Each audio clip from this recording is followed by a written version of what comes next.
வீடுகளை பொறுத்தபடி உங்களுக்கு தரமான நாட்டு விதைகள் வேணுமா, அரசு சான்றிதழ் பெற்ற நாட்டு விதைகள் வேணுமா, எங்க யாரை தொடர்பு கொள்வதுன்னு தேடுறீங்களா? கவலைப்படுங்க. ஏஆர்6 இவங்க பாத்தீங்கன்னா அவங்க பணியில உற்பத்தி பண்ண நாட்டு விதைகளை விற்பனை செஞ்சுட்டு இருக்காங்க. இவங்க கிட்ட பாத்தீங்கன்னா நாட்டு காய்கறி விதைகள், மூலிகை விதைகள், அப்புறமா பழக்கன்றுகள், அவங்க தீவன கர்மங்கள் கூட விற்பனை செஞ்சுட்டு இருக்காங்க. இன்னைக்கு 15 வருஷமா விற்பனை செஞ்சுட்டு இருக்காங்க. உங்களுக்கு நாட்டு விதைகள் வேணும் அப்படின்னு நினைச்சீங்கன்னா கீழே நம்பர் தெரியலாம், அதுக்கு நீங்க தொடர்பு கொடுங்க.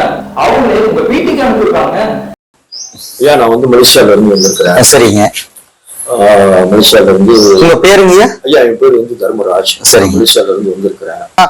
நஷ்டப்பட்ட மாதிரி எந்த விவசாயம் நஷ்டப்படக்கூடாது. இயற்கை விவசாயத்துக்குள்ள உள்ள வர்றவங்க அதனால ஒவ்வொன்றும் புதுமையா நான் ஆய்வு பண்ணி அது என்னோட பயிருக்கு, என்னோட மண்ணுல என்னோட பயிருக்கு நான் கொடுத்து பார்த்து அதோட வெற்றி தோல்வி நான் தான் ரிசல்ட் எடுத்துதான் வெளியில மக்களுக்கு சொல்லணும். முட்டை கரிசல், அந்த முட்டை கரிசல் அது எப்படி அதை நம்ம செய்யணும்னு எனக்கு ஒரு விளக்கம் கொடுக்குறீங்களா? சரிங்க, கண்டிப்பாங்க. நீங்க நாட்டுக்கோழி முட்டை 2 5 கிலோ இதை போட்டு நம்ம கலக்கி விட்டு எத்தனை நாள் ஆச்சு? 7 நாள். 7 நாள். 7 நாள் நம்ம நிழல்ல வைக்கணுமா? நெவல்ல தான் வைக்கணும். ஓகே. இந்த மாதிரி டிராம்ல இதை போட்டு மூடணுமா? இல்ல, மூடி வச்சிடணும். ஐயா, ஆத்மா வணக்கம். ஐயா, நான் மலேசியால இருந்து வந்திருக்கிறேன். சரிங்க. மலேசியால இருந்து. உங்க பேருங்க? ஐயா, என் பேரு தர்மராஜ். சரி. மலேசியால இருந்து வந்திருக்கிறேன். அதாவது எனக்கு மலேசியால சில இயற்கை விவசாயம் செய்யறதோட நான் செஞ்சுக்கிட்டு இருக்கிறேன் இப்போதைக்கு. சரிங்க. அப்ப நான் நம்ம தமிழ்நாட்டுல இருக்கிற சில விவசாயிகளோட நான் கேட்பேன், இப்படி இப்படி அவங்க என்ன செய்யறாங்க, சில நம்மளோட இதெல்லாம் நான் கேட்பேன். அப்ப கேட்கும் போது அதுல என்ன வந்துச்சுனாக்கா எனக்கு மறுபடியும் பேர் கேட்டு நான் அதை செய்வேன்.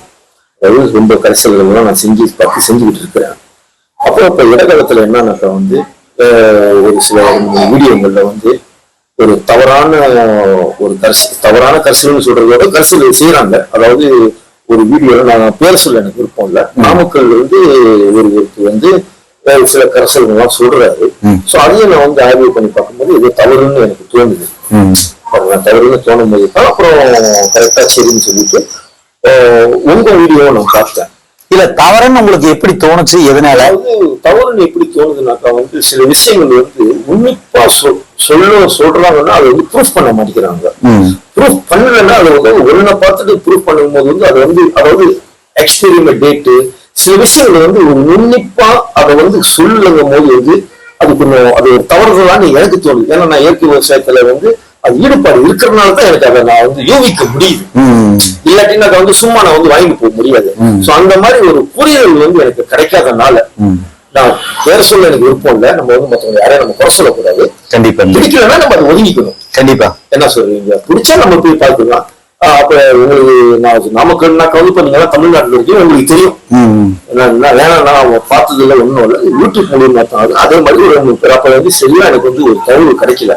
அப்ப உங்களோட சில தகவல்கள்லாம் நான் பார்த்தேன். அது ஒரு நல்லதா தெரிஞ்சிச்சு. அதாவது இயற்கையை பத்தி நீங்க அந்த மாதிரி பேசும்போது உங்களோட சில வீடியோகள் நான் பார்க்கும்போது அது நீங்க ப்ரூஃபா பேசுறீங்க. அப்ப ப்ரூஃபா பேசும்போது அது என்ன நடக்குதுன்னாக்கா அது ஒரு உயிர் வர்ற மாதிரி எனக்கு தோணுது. சோ அது உயிர் இருக்கிறதுனாலதான் அது இயற்கை விவசாயத்துல உயிர் இல்லைன்னா அது ஒண்ணும் செய்ய முடியாது. ஆனா சில பேர் சில வீடியோக்கள் போடுவாங்க. வீடியோ பார்த்து ரொம்ப பேர் போயிட்டு ஏமாந்து போறவங்களும் ரொம்ப பேர் இருப்பாங்க. அதாவது ஒருத்தவங்க இயற்கை விவசாயத்தை பத்தி பேசுறாங்கன்னா அது உயிர் இருக்கணும். உயிர் இருந்தா தான் அதை நம்ம போயிட்டு ஆய்வு பண்ணி நம்ம செய்யறதுக்கு நான் உங்களை நான் பார்க்க வந்திருக்கிறேன். பாருங்களேன், அது உங்ககிட்ட இருந்து சில கரிசல்கள்லாம் எனக்கு நீங்க உங்களோட அனுபவத்து மூலியமா என் கூட நீங்க பகிர்ந்துக்கிட்டீங்கன்னாக்கா எனக்கு சில இதை நீங்க கற்றுக்கிட்டீங்கன்னா நான் மலேசியால நான் இயற்கை விவசாயம் செய்யறதுக்கு எனக்கு கொஞ்சம் உதவியா இருக்கும். அதுக்காக நான் இந்த தமிழ்நாட்டுக்கு உங்களை நான் பார்க்க வந்திருக்கிறேன். கண்டிப்பா தேடி வந்ததுக்கு ரொம்ப நன்றிங்க. இப்ப நான் உங்ககிட்ட அந்த அனுபவத்தை எல்லாம் உங்ககிட்ட நான் பகிர்ந்துகிட்டேன். தோட்டத்துல கூட்டி போய் பிராக்டிக்கலா உங்ககிட்ட எல்லாமே காமிச்சேன். அதை நீங்க எப்படி உணர்றீங்க? எப்படி நான் உணர்றேன்னாக்கா சில உணர்றேன்னாக்கா நீங்க தெளிவா எப்படி சொல்றீங்கன்னாக்கா மண்ணுக்கு நுண்ணுயிர் சத்து கொடுக்கணும்ன்றீங்க, உயிர் உரம்னு ஒண்ணு சொல்றீங்க. சோ ரெண்டையும் கம்பேர் பண்ணி நம்ம செய்யும் போது சில விஷயங்களை நீங்க சொல்லும் போது அது புரிஞ்சுக்கிற தன்மை என்கிட்ட இருக்கிறதுனால அது உயிர், அதாவது நீங்க சொல்ற ஒரு விஷயத்துக்கும் ஒரு உயிர் கொடுக்குறீங்க. அந்த உயிர் கொடுக்கும் போது அதுல நல்லதுன்னு எனக்கு தோணுது. சில பேர் வந்து சொல்லிட்டு போயிடலாம், அது உயிர் இருக்காது. அதாவது எப்படின்னா தமிழ் எழுத்துக்கு வந்து உயிர் எழுத்துன்னு ஒன்று இருக்குது. அந்த மாதிரி விவசாயத்திலையும் இயற்கையோட பிரபஞ்சத்தோட நம்ம வந்து இணைச்சு நம்ம இருக்கும் போது வந்து அதுக்கு உயிர் இருக்கணும். அப்ப அதை சொல்லி கொடுக்குறவங்களும் அவங்களோட எக்ஸ்பீரியன்ஸ் வந்து அவங்க நம்மளுக்கு சொல்றது வந்து ஒரு உயிர் இருக்கணும். உயிர் இருக்கிறவங்ககிட்ட வந்து நம்ம போயிட்டு அதை நம்ம வந்து முறையா நம்ம வந்து கண்டு தகவல் எடுத்துக்கிட்டோம்னாக்கா அது அந்த உயிர் நம்மளுக்கு கிடைக்கும். சும்மா வந்து நம்ம வந்து பல பேர் யூடியூப் இன்னைக்கு வந்து எல்லாரும் போடுறாங்க, எல்லாரும் சொல்றாங்க. ஆனா அது எவ்வளவு தூரத்துக்கு உண்மைன்னு எனக்கு தெரியல. ஆனா பேச்சுல வந்து ஒரு உயிர் இருக்கணும். பேச்சுல உயிர் இல்லைனாக்கா நம்ம வந்து எதுவும் போக மாட்டோம். என்ன சொல்றீங்க? சோ அதனாலதான் வந்து நான் வந்து நீங்க சும்மா தோட்டத்துல எடுத்துட்டு போய் காமிச்சதுல வந்து எனக்கு வந்து ஒரு உயிர் இருக்குன்னு எனக்கு ஒரு நம்பிக்கை, அதாவது பிரபஞ்சத்து மூலியமா அது எனக்கு ஒரு நம்பிக்கை வந்துச்சு. எல்லாமே பிரபஞ்ச செயல்ல தான் நம்ம வந்து இருக்கோம். பிரபஞ்ச செயல் இல்லைனாக்கா வந்து நம்ம வந்து எதுவுமே இல்லை. இயற்கை விவசாயன்றது வந்து பிரபஞ்சத்தோட ஒட்டி இருக்கிறது தான் வந்து விவசாயம். கண்டிப்பாங்க. அதுக்கு இயற்கையோட ஒட்டி இல்லைன்னா அது வந்து விவசாயம். பணத்துக்காகவும் வியாபாரத்துக்காகவும் நம்ம வந்து இயற்கை விவசாயம் செய்யக்கூடாது. அது நல்லதும் இல்லை. இயற்கை கொடுத்ததை நம்ம வந்து அது கரெக்டா நீர், நிலம், காற்று, ஆகாயம் கரெக்டா அது வந்து நம்ம விலை கொடுத்து வாங்க முடியாது. அதை நம்ம வந்து புடிச்சு நம்ம விற்கவும் முடியாது. கண்டிப்பாங்க. அதனால வந்து நம்ம வந்து இயற்கையோட ஒட்டி போறதுதான் வந்து இயற்கை விவசாயம். அப்ப நீங்க சொல்ற சில விஷயத்துல வந்து உயிர் இருந்துச்சு. அந்த ஒரு நம்பிக்கையில தான் வந்து நான் வந்து உங்கள்கிட்ட வந்து சில கருத்துக்களை பத்தி கேட்டு ஒரு அனுபவத்தை நான் எடுத்துக்கிட்டு போறேன். இப்ப உயிர் இருந்தது, நான் சொல்லக்கூடிய வார்த்தைகள்ல உயிர் இருந்ததுன்னு நீங்க சொல்றீங்க இல்லையா? அது எப்படி நீங்க உணர்வு பூர்வமா உணர்ந்தீங்க? எப்படி நான் உணவுபூர்வமா நான் உணர்ந்தேனாக்கா வந்து நீங்க வந்து முதல்ல வந்து தண்ணி கொடுத்தீங்க. தண்ணி கொடுக்கும் போது நீங்க தண்ணி கொடுத்துட்டு சில விஷயங்களை நீங்க பேசும்போது அந்த ஒரு செடிகள், அதாவது தக்காளி செடி பார்த்தேன், சில செடிகள் எல்லாம் பார்க்கும்போது வந்து நான் உங்ககிட்ட சில கேள்விகளை கேட்டேன். அப்ப நீ கேட்கும் போது வந்து இந்த மாதிரி கரைசல்களை நீங்க கொடுத்து நீங்க சொல்லும் போது அப்ப எனக்கு வந்து அது தெரிஞ்சிச்சு. அண்ணன் கரெக்டான இயற்கை விவசாயத்தை பத்தி பேசுறாருன்னு நீங்க கொடுத்தது அதுதான் வந்து எனக்கு தெரிஞ்சிச்சு. அதாவது தக்காளி செடி நல்லா இருந்துச்சு. சில செடிகள்லாம் நான் பார்க்கும்போது நல்லா இருக்கும் போது எனக்கு ஒரு நம்பிக்கை வந்துச்சு பாருங்களேன். அப்போ உங்களோட ஆய்வுல வந்து எதுவும் தவறு இல்லைன்னு எனக்கு இது தெரிஞ்சிச்சு. அப்ப அது நீங்க உங்களோட ஆய்வுல வந்து உயிர் இருக்குன்னு எனக்கு அது தெரிஞ்சிச்சு. அப்படித்தான் நம்ம வந்து யூகிக்குமோ தெரியுமோ தவிர வந்து சில வார்த்தைகளை நம்ம செஞ்சு இது பண்ண முடியாது. கண்டிப்பா. ஆனா இயற்கையோட நம்ம ஒட்டி இருக்கும்போது அந்த உணர்வு நம்மளுக்கு சொல்லும். கண்டிப்பா. அந்த இதுல தான் நான் வந்து உங்ககிட்ட வந்து இப்போ இந்த கேட்ட கேள்விக்கு நான் சொன்ன உயிர் இருக்குன்னு. சரிங்க. ஏன்னா நம்ம இன்னும் உங்களுக்கு இன்னும் ஒவ்வொரு பயிரையும் நான் உங்களுக்கு காமிக்கிறேன். அது காமிச்சீங்கன்னா நீங்களே உணர்வு பூர்வமா உணர்வீங்க அதோட தன்மை என்ன இதெல்லாம் அப்படின்ட்டு. அந்த ஒரு நீங்க கேட்டீங்க அந்த தண்ணி பாய்ச்சல அந்த பயிருக்கு ஒண்ணு காஞ்சிருந்தது இல்லைங்களா? அது நீங்க கேட்டீங்க இல்லையா? அதுக்கு நான் ஒரு விளக்கப்பதிவும் நான் உங்களுக்கு கொடுத்தேன். அதை நீங்க என்ன உணர்றீங்க? அந்த வெண்டஞ்செடி இருந்துச்சு இல்லைங்களா? ஆமா, அது காமிச்சீங்க. நீங்க அதுல என்ன காமிச்சீங்கன்னாக்கா வந்து அது வந்து சரியான முறையில வந்து நீங்க கொடுக்கல. அப்ப நீங்க சொன்னீங்க நான் ஆய்வு பண்ணிக்கிட்டு இருக்கிறேன். அப்ப நீங்க வந்து கரெக்டா தான் செய்யறீங்க, அது உண்மையை சொல்றீங்க நீங்க. அப்போ உண்மையை நீங்க சொல்லும் போது வந்து அந்த செடி எனக்கு காமிச்சு கொடுத்துருது. இப்ப நீங்க பொய் சொல்லியிருந்தீங்கன்னாக்கா, அதாவது இயற்கை விவசாயத்துல வந்து நீங்க அதை பொய் சொல்லியிருந்தீங்கன்னா அந்த செடியை வந்து எனக்கு காட்டி கொடுத்துருச்சு. அப்ப நான் வந்து உங்களுக்கு வந்து நான் நம்ப மாட்டேன். அந்த வார்த்தை உயிர்ன்ற ஒரு வார்த்தையை வந்து நான் பாய்ச்சிருக்க மாட்டேன் உங்ககிட்ட. அப்ப நீங்க கரெக்டா சொன்னதுனால தான் அந்த செடி வந்து எனக்கு காமிச்சு கொடுத்துச்சு. அதை நீங்க வந்து டெவலப் பண்ணுங்க. கண்டிப்பா. என்ன நீங்க பக்கத்துல அந்த கீரையை பாத்தீங்க, தக்காளி பாத்தீங்க, வெண்டையை பாத்தீங்க, அவரை, பீர்க்கன், இது எல்லாமே இருந்துச்சு பாத்தீங்க. ஆனா அந்த தக்காளி செடிக்கும் இந்த அவரை செடிக்கு பீக்கன் செடிக்கும் உள்ள வித்தியாசங்கள் வேற. நம்ம கொடுத்த உணவு அதுக்கு நுண்ணுயிரிக்கு நம்ம உணவு தான் கொடுக்குறோம், செடிக்கு நம்ம கொடுக்கல, மண்ணுக்கான உணவு கொடுக்குறோம், அவ்வளவுதான். அதே மாதிரிதான் அந்த வெண்டஞ்செடி இருந்ததுல நம்ம அந்த மண்ணுக்கான உணவு கொடுத்தோம். அதோட நம்ம புது ஆய்வு போகுது. அது நமக்கு இன்னும் அந்த ரேசியோ நம்ம அதுல இன்னும் கத்துக்க முடியல. ஏன்னா நம்ம ஒவ்வொன்றும் புதுசா நம்ம ஆய்வு பண்ணி, என்னோட தோட்டம் தான் எல்லாமே ஆய்வு வயல். ஏன்னா வந்தப்போ உங்களோட அதான் சொன்னேன், ஆரம்பத்திலயும் இதுதான் நான் செஞ்சேன், எப்போ அதான் செய்ய போறேன். ஏன்னா நான் வந்து நஷ்டப்பட்ட மாதிரி எந்த விவசாயம் நஷ்டப்படக்கூடாது, இயற்கை விவசாயத்துக்குள்ள உள்ள வர்றவங்க. அதனால ஒவ்வொன்றும் புதுமையா நான் ஆய்வு பண்ணி அது என்னோட பயிருக்கு, என்னோட மண்ணுல என்னோட பயிருக்கு நான் கொடுத்து பார்த்து அதோட வெற்றி தோல்வி வந்து நான் தான் ரிசல்ட் எடுத்துதான் வெளியில மக்களுக்கு சொல்லணும். என்ன வந்து அது முடிவு பண்ணிக்குவோம். அது வந்து நீங்க சொல்ற மாதிரி நீங்க எனக்கு கொடுக்குற சில கலவுகளை நான் எடுத்துட்டு போயிட்டு என் மண்ணில நான் தான் டெஸ்ட் பண்ணணும். கண்டிப்பா எடுத்து டெஸ்ட் பண்ணி நல்லா இருக்கும் போது உங்கள்கிட்ட நான் ரிசல்ட் சொல்லுவேன். கண்டிப்பா பகிர்ந்துக்கிறது தான் இது வந்து. கண்டிப்பாங்க. சரி ஐயா, அது வந்து இப்ப வந்து நீங்க வந்து எனக்கு வந்து இந்த முட்டை கரைசல் வந்து இப்ப நீங்க சொன்னதுல வந்து எனக்கு சில இதுல முட்டை கரைசல், அந்த முட்டை கரைசல் வந்து அது எப்படி அதை வந்து நம்ம செய்யணும்னு எனக்கு ஒரு விளக்கம் கொடுக்குறீங்களா ஐயா? சரிங்க, கண்டிப்பாங்க. நீங்க வந்து உங்க 1 ஏக்கருக்கான அளவு நான் சொல்லிடுறேங்க. சரி, அது நான் வந்து இது பண்ணிக்கிறேன். 5 லிட்டர் நாட்டு மாட்டு கோமியம். சரி. 5 கிலோ சாணம். சரி. ஃப்ரெஷ்ஷான சாணம், சரி. புது சாணம் எடுத்துக்கணும். சரி. அதே மாதிரி வந்து நாட்டுக்கோழி முட்டை ஒரு 4. நாட்டுக்கோழி 5 லிட்டருக்குன்னா 2 முட்டை போதும். 5 கிலோ சாணத்துக்கு 5 கிலோ சாணத்துக்கு 2 நாட்டுக்கோழி முட்டை போதும். சரி. ஒரு 25 கிராம் கருப்பட்டி. சரி. பனங்கருப்பட்டி. பனங்கருப்பட்டி. சரி. உங்க மலேசியாவுல என்ன இது கிடைக்குதோ அதை போட்டுங்க. ஏன்னா அந்த மண்ணுக்கு அதுதான். சரி. ஆமா. ஏன்னா நம்ம மண்ணுக்கு இது, அந்த அந்தந்த மண்ணுக்கு அவங்கவுங்கதான் விஞ்ஞானி. நம்மாழ்வார் ஐயா சொல்லுவார். ஏன்னா இப்ப நீங்க நம்மாழ்வார் ஐயா வழியிலதான் இப்ப அந்த தாடி இதெல்லாம் பார்த்தா, ஏன்னா ஒரு நபர் வந்து இயற்கையை நோக்கி போகையில இந்த பிரபஞ்சம் உணர்த்தக்கூடியது. சரிங்களா? ஏன்னா அவங்களுக்கு வந்து அவங்க உணர்வு பூர்வமா உணர்ந்துதான் இந்த இயற்கை விவசாயத்துக்குள்ள. எல்லாரும் இயற்கை விவசாயம் செய்ய முடியுமான்னா கேள்விக்குறி. எல்லாரும் இயற்கை விவசாயம் செய்ய முடியாது. அந்த பாக்கியம் குடுப்பனை இருந்தா மட்டும்தான் இயற்கை விவசாயத்துக்குள்ள உள்ள வர முடியும். ஏன்னா அந்த பிரபஞ்சம் நமக்கு வந்து உணர்த்துது, நீ இதை செய். இன்னைக்கு வந்து இந்த பிரபஞ்சம் விழிச்சிருக்குது. இன்னைக்கு வந்து நானும் நீங்களும் சந்திக்கணும், பேசணும் இந்த இடத்துல அப்படின்னு இந்த பிரபஞ்சம் எழுதப்பட்ட விதி. அணுவும் இல்லாட்டி எதுவுமே அசையாது. அவன் இன்றி அணுவும் அசையாது. அது மாதிரி அது வந்து இயக்கம். நம்மெல்லாம் அவன் ஆற்றா, நம்ம ஆடுறோம், அவ்வளவுதான். இதுதான் பிரபஞ்சத்தினுடைய விதி. அதன்படி நம்ம நடந்துட்டு இருக்கிறோம் இல்லைங்களா?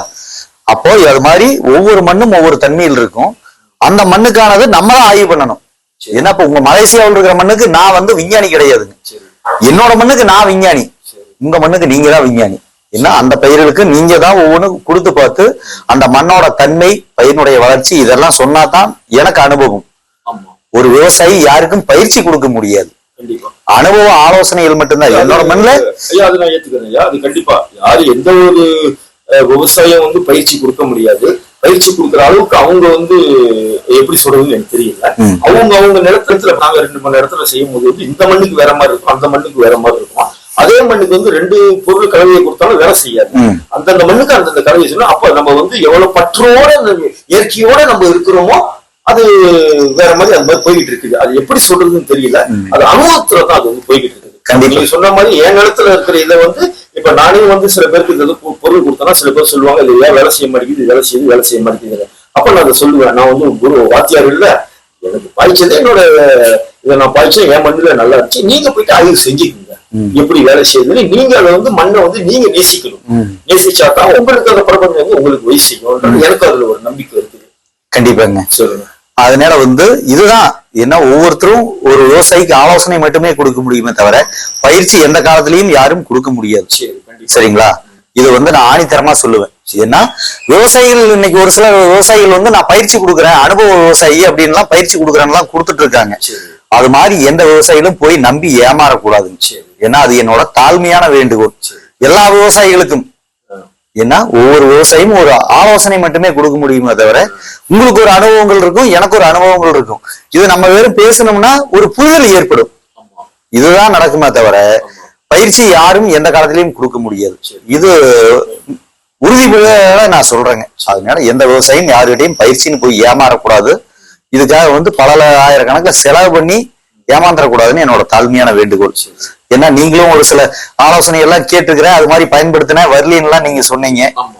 அது அது எப்படிங்கிறது எனக்கு தெரியாது, அது நீங்க தான் சொல்லணும் எனக்கு. அது வந்து நம்ம யாரையும் நான் குறிப்பிட்டு நான் சொல்ல எனக்கு விருப்பம் இல்லை.